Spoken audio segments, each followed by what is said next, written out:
teams that are coming up, this is the dream. This is what they've been playing for. The Challenger teams are stronger than they've ever been.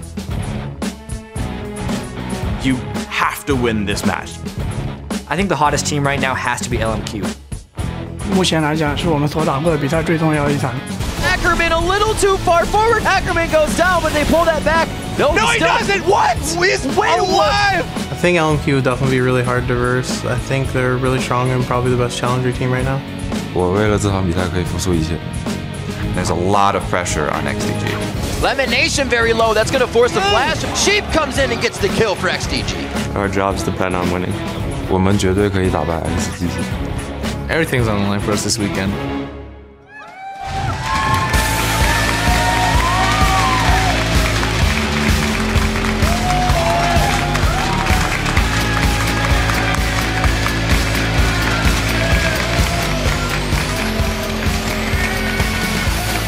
Welcome everyone to day one of the 2014 North American League Championship Series Summer Promotion Tournament.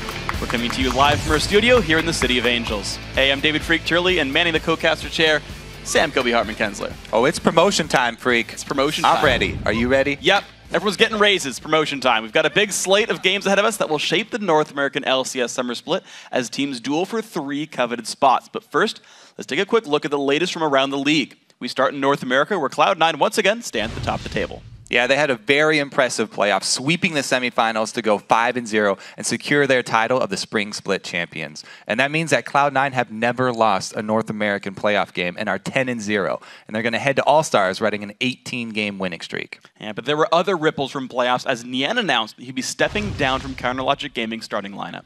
CLG ended the playoffs in 3rd, but Nian was disappointed in his own performance, and he said that stepping down would give the rest of his team a higher chance of success with an eye towards Worlds. Yeah, he said that he's actually going to be working on top lane. He'd be returning, so we'll see Nian in the future, just maybe not on CLG. Heck, maybe they pick him back up. They realize he's their best option. I feel like couple months, maybe. I feel like there's a chance that actually happens anyway. And in the European League, they just concluded their summer promotion tournament, and there are actually some huge moments that had you guys racing to Twitter. All right, at Siren Knows says, you can flash a playful trickster to deal damage at the end of it.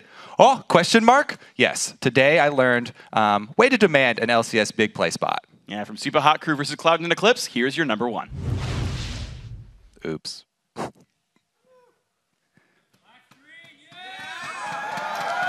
Selfie wants another. Yeah, Yannen's just about to discover the exact same problem. That was awesome. He flashed to land the playful trickster and kill Hyonan. I didn't even think that was going to connect. Well played, Selfie. He got that kill all by himself. Remember, you can hop on Twitter and tell us your favorite plays of the day by tweeting #LCSBigPlays. The European LCS Summer Split will look a lot like the Spring Split, with all 3 teams holding onto their spots. Yeah, Super Hot Crew swept their best of 5 against Cloud9 Eclipse, and Millennium took it to 5 games in their battle against the Ninjas in Pajamas and pulled out the win in the end. And locking in the last spot were the Copenhagen Wolves, who bested Denial Esports 3-1.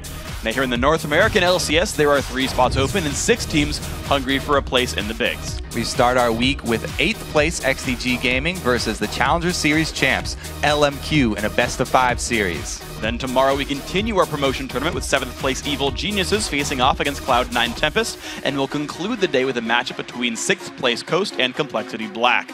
Now, there's been a lot of talk about LMQ this year, so let's take a closer look at the Chinese powerhouse.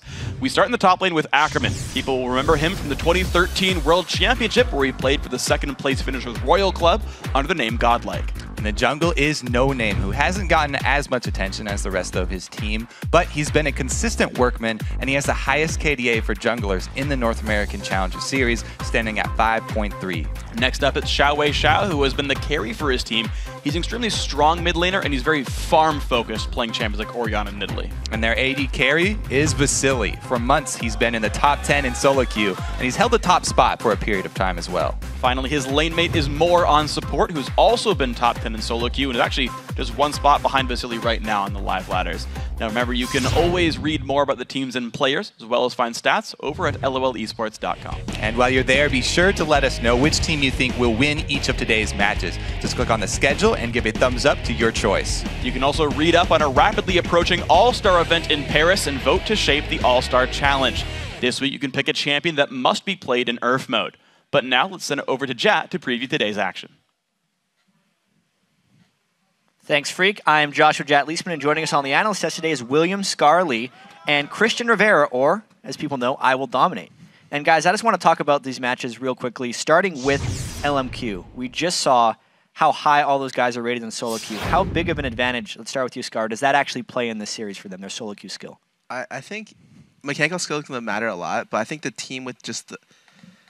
I guess it's a little bit strange because the amateur scene games I typically watch don't have many rotations. So I feel like individual skill will matter quite a bit in the amateur series. So it does matter that they're all really high in solo queue, but I don't want to overvalue them because superior teamwork will beat mechanical skill every time. Dominate with the rotations of XCG. They have been an LCS team. Do they have an advantage there because of their experience here, or is the solo queue strength of LMQ going to shine through? I think that they're probably on the same level rotation-wise right now, so I think that it's actually going to be pretty big that LMQ is such high-rated players and such good mechanical players. A lot of it's going to come down to, I think, mid lane. Zhao is going to play great. I can just tell, like, just from playing with him in solo queue, he's ready for these matches, so I'm really excited to see what he pulls out. Yeah, actually, Scar, Xiao versus ManCloud, you're a mid laner yourself. How do you see those guys matching up? Because they're really prolific farmers, both of them. Yeah, actually, Cloud with the highest average CS of anyone in the LCS. Yeah. I think Zhao is a monster. He's definitely a superstar on their team. And a lot of people consider that team to be a 2-carry team. And in my eyes, it's like a 1-carry team. Like, if Zhao goes off, he goes off. And I feel like it's kind of the same thing for XTG, but XTG is also much more dependent on their jungler to make plays. So if Cloud has a good day, he's one of the best laners in A. But if he's having an off day, then anything can happen. I really think it's just down to whoever will win the first game will close out the series. And as far as XTG goes, though, they had a lot of those roster shakeups mid-season. As a jungler yourself, I Will Dominate. What does Xmithy have to do to kind of return to his former glory and help him in this series? I think that it's just something that takes a lot of time. When you're out of the jungle for that long, it completely changes what you have to do. Early on, it was all about early gank junglers and being able to pressure lanes. And throughout the season, it kind of shifted away from that. Now you have Feral Flare, so you're going to have more Nocturne in there and more farm junglers. So I think it's just about him adapting to the patch quickly. And I think that if he plays as well as he has been, I think that he'll be able to be fine in this game. Yeah, it's a pretty strong vote of confidence. I know we're going to be coming back to this the whole time, but if you had a prediction for the series, the score of it, 3-1, 3-2, for which team and why? For me first? Go for it. God, I was going to say 3-0 XTG, honestly, coming into this, but then I'm not as confident as I was initially. I want to say, I still agree with whoever wins the first series, game will win the whole series. I think I'll just go with the controversial opinion. I'll go 3-1 XCG. Damn, so I Will Dominate? I actually have, I guess, the opposite opinion. I like XCG a lot. I'm friends with all their players, but I think that LMQ is really hot right now, and they've been working hard for this moment. So I think probably 3-1 LMQ. That's what I would say. All right, so completely different opinions right there. I also want to get your thoughts on our social media question of the day. We're asking you, which player are you most excited to see play this weekend and why? Dominate, we'll start with you. Zhao. He's just an absolutely great player. I love his diversity of champs that he can play. He can play Nidalee and Orianna just great. He can play in any type of comp. And he's my duo queue partner from solo queue, and I think he's going to play great. Duo queue partner. Scar, how about yourself? I was actually really excited for the clash of the two mid laners. Like, this is my most anticipated game. I really, really hope that this turns out to be a great series. All right, so same pick from both these guys. Well, we're going to be seeing that pretty soon. For you at home, write us at LOL Esports, use the hashtag LCS, and then stay tuned to see if your answer gets read later in the show. But we've got to take a quick break. The summer promotion tournament is just getting underway. When we come back, we'll jump right into our best-of-5 series between XTG Gaming and LMQ to see who will be playing in the North American LCS. Don't go anywhere.